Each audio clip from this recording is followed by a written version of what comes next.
The Impundulu is often associated with mysterious deaths that occur all across South Africa.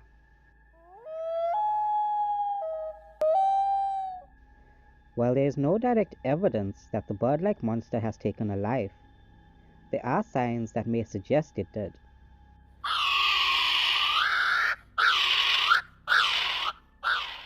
It is believed that if a large number of livestock has mysteriously disappeared or died, it's because of the Impundulu, especially if there are signs that the animals have been drained of their blood.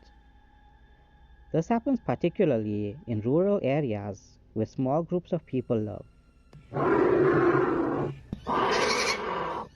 It's also believed that unexplainable deaths that occur during storms can also be attributed to the beast. It's unknown why the Impundulu kills people. It may have a purpose, or it may just be to feed its hunger. However, because the beast can be tethered to witches, it may also kill to do the bidding of those people.